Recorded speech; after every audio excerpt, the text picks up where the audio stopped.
बहुत सारे लोग आज के टाइम में फाइनेंशियल फ्रीडम हासिल करना चाहते हैं, जिससे कि कुछ टाइम काम करके उनकी बाकी की जिंदगी में उन्हें पैसों के लिए काम ना करना पड़े और वो अपनी जिंदगी आसानी से और अपनी मर्जी से जी सके। तो दोस्तों, सही में फाइनेंशियल फ्रीडम आप कैसे हासिल कर सकते हैं, ये आज हम आपको ग्रांड सेबेटियर की बुक से बताएंगे। और इस बुक का नाम ही फाइनेंशियल फ्रीडम है। तो इस बुक में इस बात को बहुत ही बेहतरीन तरीके से बताया गया है कि आप सही में फाइनेंशियल फ्रीडम कैसे हासिल कर सकते हैं। तो इस वीडियो में फाइनेंशियल फ्रीडम बुक से 10 स्टेप हम आपको ऐसे बताने जा रहे हैं जिन्हें फॉलो करके आप रियल में फाइनेंशियल फ्रीडम हासिल कर सकते हैं। और दोस्तों, ये स्टेप सच में इतने ज्यादा इफेक्टिव है कि कोई भी इंसान अगर इन्हें सही से फॉलो करता है तो फाइनेंशियल फ्रीडम को हासिल कर सकता है और अपने लिए काफी अच्छी वेल्थ कम टाइम में बना सकता है। तो एकदम ध्यान से और वीडियो को पूरा जरूर देख लेना। तो चलिए जानते हैं स्टेप नंबर 1 को, जो की है understand where you are at. दोस्तों, अगर आपको ये नहीं पता कि अभी आप कहाँ पर है तो आप फाइनेंशियल फ्रीडम को हासिल नहीं कर सकते। तो आपको ये देखना है कि इस टाइम पर आप कहाँ पर खड़े हैं, यानी कि आपको ये देखना है कि आपके ऊपर कितना कर्जा है जो आपको चुकाना है, आपके पास कितनी सेविंग्स मौजूद है और आपको कितने पैसों की जरूरत है फाइनेंशियल फ्रीडम हासिल करने के लिए। वैसे इन चीजों को कैलकुलेट करने में आपको थोड़ा टाइम लग सकता है, लेकिन दोस्तों फाइनेंशियल फ्रीडम के रास्ते पर चलने के लिए ये एक बहुत ही इंपॉर्टेंट स्टेप है। तो पहले आप अपने सारे कर्जों की लिस्ट तैयार करें। इसके अंदर आपको कोई भी student loan, car loan, credit card या फिर कोई भी दूसरा कर्जा अगर आपके ऊपर हो, आपको लिख लेना है और आपको उन पैसों को भी लिख लेना है जो आपने अपने किसी दोस्त या फैमिली मेंबर से उधार लिया है। और जब आप अपने ऊपर सारे कर्जों को लिख लोगे तो इसके बाद थोड़ा आप रिलैक्स हो जाओ। अब आपको यहाँ पर टोटल करना है और ये देखना है कि टोटल कितना कर्जा आपके ऊपर है जो आपको चुकाना है। और अगर ये नंबर काफी बड़ा है तो परेशान होने की कोई भी जरूरत नहीं है, क्योंकि अगर आप इस वीडियो को ध्यान से देखोगे तो आप ये समझ जाएंगे कि आपकी परेशानी इतनी भी बड़ी नहीं है और आपको इस वीडियो से कुछ ऐसे रास्ते मिलेंगे जिनसे आप वो सारा का सारा कर्जा उतार पाओगे। और अगर दोस्तों ये नंबर छोटा है, यानी कि ज्यादा कर्जा आपके ऊपर नहीं है, तो फिर तो आपको परेशान होने की कोई भी जरूरत नहीं है। अब दोस्तों, जितना भी पैसा आपने सेव किया है उसे देखिए, अपनी सारी सेविंग्स की एक लिस्ट बनाइए। जैसे सेविंग्स अकाउंट में आपके कितने पैसे मौजूद है, कितने पैसे के शेयर्स आपके पास मौजूद है, या फिर रिटायरमेंट फंड आपके पास कितना मौजूद है, या फिर कोई भी आरडी या फिर एफडी में आपके पास कितना ज्यादा पैसा मौजूद है। और अगर आप कोई लॉटरी वगैरह डालते हैं उसमें आपके पास कितना पैसा मौजूद है वो भी आपको इस लिस्ट में लिख लेना है। और आप हर जगह से मिलाकर जितनी भी सेविंग आपके पास मौजूद है उसको भी आपको कैलकुलेट करना है और टोटल जितनी सेविंग्स आपके पास मौजूद है इस नंबर को आपको अपने पास लिख कर रखना है, क्योंकि फाइनेंशियल फ्रीडम के लिए आगे वीडियो में आपको ये पता चलेगा कि फिलहाल की सेविंग आपके फाइनेंशियल फ्रीडम के लिए कैसे काम आती है। Number 2, look at money positively. दोस्तों, आपके ऊपर कर्जा होने से आप थोड़े बहुत निराश शायद हो सकते हैं, मगर ये भी याद रखें कि पैसा एक अच्छी चीज है, भले ही आज आपको एक बोझ लग रहा हो। और दोस्तों, आप फाइनेंशियल फ्रीडम हासिल करना डिजर्व करते हैं और you are bad at making money book में, according to book you are bad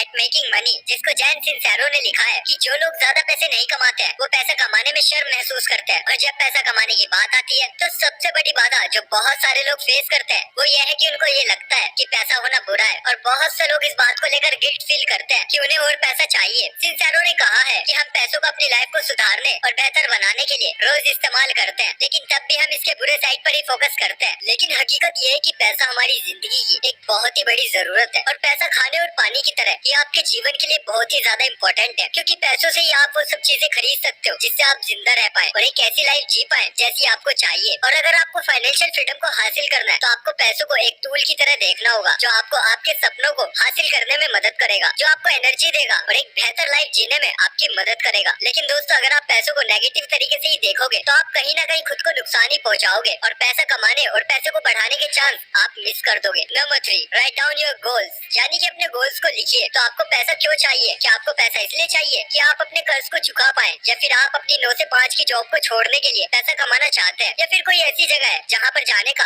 आप शुरू से सपना देखते आ रहे हो, या फिर आपको अपनी शादी और बच्चों के लिए सेविंग्स करनी है। तो दोस्तों, जब ऑथर ने फाइनेंशियल फ्रीडम को हासिल किया तो उनके लिए ये करना इसलिए आसान हुआ क्योंकि वो एक इमोशनल गोल से बंधे हुए थे, और उनका गोल था कि वो अपने स्टूडेंट लोन से निकल सके और अपने पहले घर के लिए सेविंग कर सके। और जब उन्होंने अपना कर्जा चुकाया तो यह उनके लिए एक बहुत ही खास एक्सपीरियंस था, और जब उनकी सेविंग्स बढ़ने लगी तो एक खास और बड़े बदलाव को देखकर काफी खुश हो जाते हैं, और अपनी मेहनत की वजह से अपने पैसों को बढ़ता देखकर वे अपने पर्सनल फाइनेंस में बदलाव देखने के लिए और भी ज्यादा मेहनत करने लगे। तो दोस्तों, आप खुद ही सोचिए कि अगर ऑथर के पास एक खास वजह ना होती और वो एक खास इमोशन गोल से ना जुड़े होते तो क्या वो अपने कर्जों से बाहर निकल पाते और अपने पेरेंट्स के घर को छोड़कर अपनी खुद की एक लाइफ शुरू कर पाते? तो समझने की बात यहाँ पर ये है कि ऑथर के पास एक ऐसा गोल था, एक ऐसा मकसद था जिस मकसद ने उन्हें फाइनेंशियल फ्रीडम हासिल करने के सफर में हमेशा मोटिवेट रखा। इसलिए दोस्तों, आपका ये जानना बहुत ही ज्यादा जरूरी है कि आपका असली गोल क्या है, और जब हम एकदम क्लियरिटी के साथ उस गोल को लिखते हैं तो प्लानिंग और भी साफ हो जाती है, क्योंकि अपने गोल को एकदम साफ और अच्छे से सोचकर जब आप लिखते हैं तो आपको अच्छे से क्लियर हो जाता है कि आपको क्या करना है। तो जब आप अपने असली और मेन गोल को लिख लेंगे तो उसके बाद आपको उस गोल को छोटे छोटे गोल्स में बांटकर एक एक करके काम करके अपने बड़े गोल की तरफ बढ़ना है। और ऐसा करने से आपको अपना बड़ा गोल छोटे छोटे गोल्स में बंटवाने की वजह से मुश्किल नहीं लगता और आप टाइम से पहले ही अपने बड़े गोल को हासिल कर लेते हो। Number 4, track your spending. दोस्तों, फाइनेंशियल फ्रीडम के रास्ते में एक बहुत ही जरूरी स्टेप है कि आप अपने खर्चों को ट्रैक करते रहिए। यानी कि जितना खर्चा आप हर महीने करते हैं उसको आपको लिखना है। यानी आपको ये पता रखना है कि आप हर महीने कितना खर्चा करते हैं। और अपने खर्चों का हिसाब रखने के लिए आप किसी मोबाइल एप्लीकेशन की मदद ले सकते हैं जिनमें आप अपने खर्चों का हिसाब रख सकते हैं, या फिर आप सिंपली एक डायरी में इन सभी खर्चों को लिख सकते हैं। क्योंकि हमें पता होना चाहिए कि हमारी डेली के खर्चे क्या हैं और हमारे वीकली खर्चे क्या हैं और मंथली के खर्चे क्या हैं, और कितना पैसा हम घर के बेसिक कामों के लिए खर्च करते हैं और कितना पैसा हम अपने काम से रिलेटेड खर्च करते हैं और कितना पैसा हम हर महीने सिर्फ अपने शौक पूरे करने के लिए खर्च करते हैं। तो किस तरह से कैटेगरी के हिसाब से आपको लिखना है कि आप किस कैटेगरी में कितना खर्चा कर रहे हैं, और इसके अंदर आपकी ईएमआई, लोन वगैरह जो आप चुकाते हैं वो भी आपको लिखना है। नंबर 5, पे योरसेल्फ फर्स्ट। दोस्तों, आपने ये बात तो कई जगह सुनी होगी कि पे योरसेल्फ फर्स्ट, यानी कि आपको अपने आप को पहले पे करना चाहिए। और इसका मतलब ये है कि घर के बिल वगैरह और बाकी चीजों को पे करने से पहले अपने सेविंग अकाउंट में से एक अमाउंट को अलग रखना और खुद को सबसे पहले पे करना। और इस चीज ने बहुत सारे लोगों को फाइनेंशियल फ्रीडम हासिल करने में मदद की है। क्योंकि अगर मान लो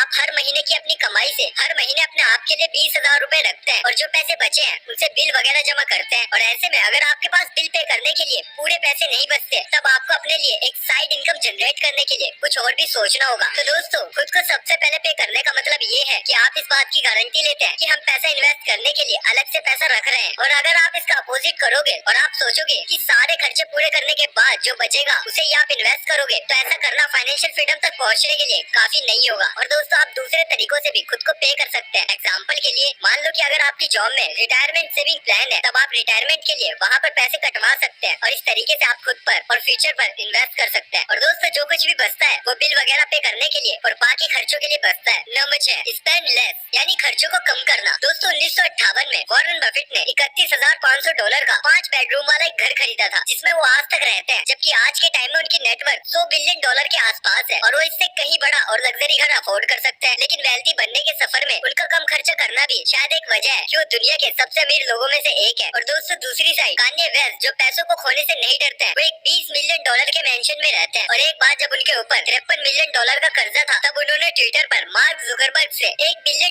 मांगे थे। अब दोस्तों, इन दोनों सुपर सक्सेसफुल लोगों के बीच फर्क ये है कि वॉरेन बफेट बस इतना खर्च करते हैं जितने की उनको जरूरत है, और वेस्ट उतना पैसा खर्च करते हैं जितना उनके पास मौजूद ही नहीं है। और दोस्तों, सच ये भी है कि बहुत सारे अमीर लोगों की तरह नहीं दिखते हैं। जैसे मार्क जुकरबर्ग रोज एक ही बोरिंग टी शर्ट और जींस पहनते हैं, क्योंकि अमीर दिखना जरूरी नहीं है, बल्कि असल में अमीर और वेल्दी होना जरूरी है। और कम चीजें खरीदना एक्चुअल में आपको रिच बनाता है। दोस्तों, जब आप कम खर्च करते हैं तब आपके फेवर में दो चीजें काम करती है। पहली है कि आपके पास और पैसे होते हैं जिनको आप फाइनेंशियल फ्रीडम के लिए अलग रख सकते हो, और दूसरा, आप ये सोचोगे कि एक्चुअल में आपको सरवाइव करने के लिए कम चीजों की जरूरत है, जो आपको पैसों को अलग रखने में मदद करता है। Number 7, bye experience not things. दोस्तों, हमारी जिंदगी बहुत छोटी है और ये इस बारे में नहीं है कि आप 60 से 65 की एज तक अपना सारा पैसा बचा कर रखें। और आपको परमिशन है कि आप जब तक जिंदा है आप लाइफ को एंजॉय करें। और अल्टीमेटली जो चीजें आपको ज्यादा खुशी से भरी लाइफ को जीने में मदद करेंगी वो आपके एक्सपीरियंस होंगे, ना कि वो चीजें जो आपके पास है। और इसके लिए आप खुद ही सोचे कि जो चीज आप खरीद रहे हैं वो क्या आपको लॉन्ग टर्म में खुश कर रही है, और वो कर्जा जो आपने महंगी चीजों को खरीद कर लिया है क्या वो आपकी लाइफ को आसान बना रहा है। तो चलिए कॉइन को फ्लिप करते हैं और देखते हैं कि आपकी वो यादें कौन सी है जिसमें आप सबसे ज्यादा खुश थे। तो इन यादों में आप क्या कर रहे थे, आप किसके साथ थे। तो चलिए इस तरह की आपकी अच्छी मेमोरीज को क्रिएट करते हैं। तो शायद आपकी कोई दोस्त है जिसके साथ आपको घूमना पसंद है, तो आप उसके साथ एक डेट फिक्स कर सकते हैं जिसको आपको यादगार बनाना है। या फिर आप हमेशा से किसी स्पेशल जगह पर घूमना चाहते थे, या फिर आप सालों से अपने ड्रीम वेकेशंस के लिए पैसे सेव कर रहे हो, तो बिना गिल्ट के आप उस वेकेशन पर जाएं। क्योंकि आप वेकेशंस पर जाने की वजह से कर्ज में नहीं गए हैं, तो आप एक ब्लॉगर बन सकते हैं और जहाँ की भी खूबसूरती देखकर आपकी आंखें रुक जाए, वहाँ की वीडियो आप अपने मोबाइल से बना सकते हैं और इन वीडियोस को यूट्यूब पर अपलोड करके आप साइड में काफी अच्छी इनकम अर्न कर सकते हैं। इससे आपका अपनी पसंद की जगह पर घूमना भी हो जाएगा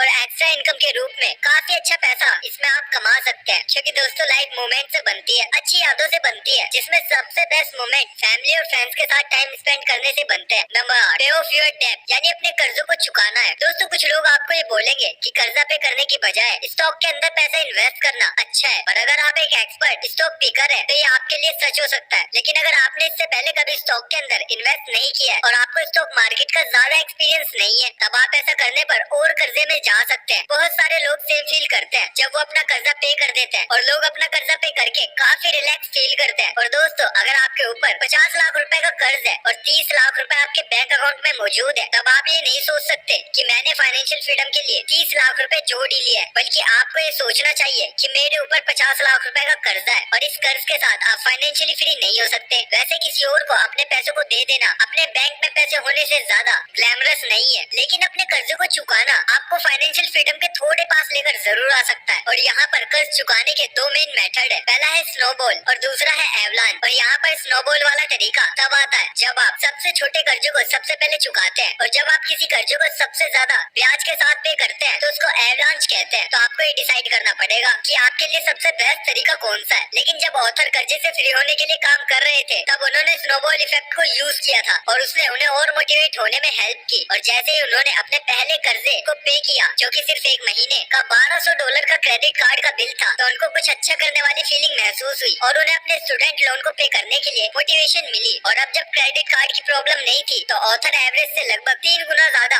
अपने स्टूडेंट लोन के लिए पे करने लगे, जिससे कि एंड में उन्हें सिर्फ 3 साल लगे अपने स्टूडेंट लोन को पे करने के लिए, जिसके लिए उन्हें 9 साल दिए गए थे। तो अब एक बड़ा कर्जा पे करके आपके कंधों से काफी बड़ा बोझ हट जाता है। कर्जा पे करने के बाद आप देखेंगे कि आपके बैंक अकाउंट में पैसे बढ़ते जा रहे हैं, और ये एक बहुत ही अच्छी फीलिंग है अपने बैंक अकाउंट में पैसों को बढ़ते हुए देखना, और ये आपको मोटिवेट रखता है ताकि आप ग्रो करते रहो। Number 9, create additional source of income, यानी कि एक्स्ट्रा कमाई करने के लिए कोई नया इनकम सोर्स बनाए। दोस्तों, शायद आप ये सोचते होंगे कि मेरा कर्जा तो कहीं ज्यादा है और मैं इतना ज्यादा कमाता भी नहीं हूँ, तो मैं इसको कैसे चुकाऊंगा। तो अगर आप फाइनेंशियल फ्रीडम को लेकर सीरियस है, तब आपको थोड़ा खून और पसीना तो बहाना पड़ेगा। आपको अपनी 9 to 5 वाली जॉब को करते हुए एक स्टेप और बढ़ाने की जरूरत है। अपनी जॉब को करते हुए अलग से टाइम निकाल कर पैसा कमाने के दूसरे किसी तरीके पर आपको काम करना शुरू करने की जरूरत है। तो दोस्तों, इसके लिए आप अपनी इनकम सोर्स को 2 तरीकों से देख सकते हैं, जिसमें पहली है एक्टिव इनकम, जहाँ पर आप टाइम देकर पैसा कमाते हैं, जैसे कि आपकी जॉब, और दूसरा है पैसिव इनकम, जहाँ पर आप सोते सोते भी पैसा कमाते हैं। तो हमको अपने दोनों ऑप्शन ओपन रखने चाहिए, एक्टिव भी और पैसिव भी।